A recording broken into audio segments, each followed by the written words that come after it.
Hi children's, good morning. ఈరోజు కొన్ని హిందీ పదాలను తెలుగులో నేర్చుకోవడానికి ట్రై చేద్దాం. ఓకేనా? వాక్ చల్నా నడవడం, రన్ దౌడ్నా పరిగెత్తడం, ఈట్ ఖానా తినడం, డ్రింక్ పీనా త్రాగడం, స్పీక్ బోల్నా మాట్లాడటం, ఆస్క్ పూచ్నా అడగటం, సే కెహనా చెప్పడం,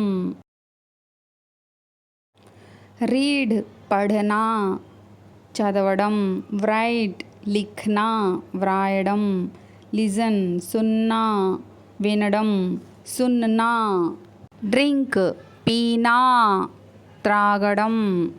సో చూశారు కదా, ఈరోజైతే కొన్ని పదాలను నేర్చుకున్నాం కదా. నెక్స్ట్ వచ్చేటువంటి వీడియోస్లో మరికొన్ని పదాలను నేర్చుకోవడానికి ప్రయత్నం చేద్దాం. వీడియో యూస్ఫుల్ అనిపిస్తే వీడియోని లైక్ చేయండి. ఛానల్ని కొత్తగా చూస్తున్నట్లయితే సబ్స్క్రైబ్ చేసుకోండి. నెక్స్ట్ మరో మంచి యూస్ఫుల్ వీడియోతో కలుద్దాం. అప్పటి వరకు చూస్తూ ఉండండి. టేక్ కేర్, టాటా, bye. Thank you so much for watching.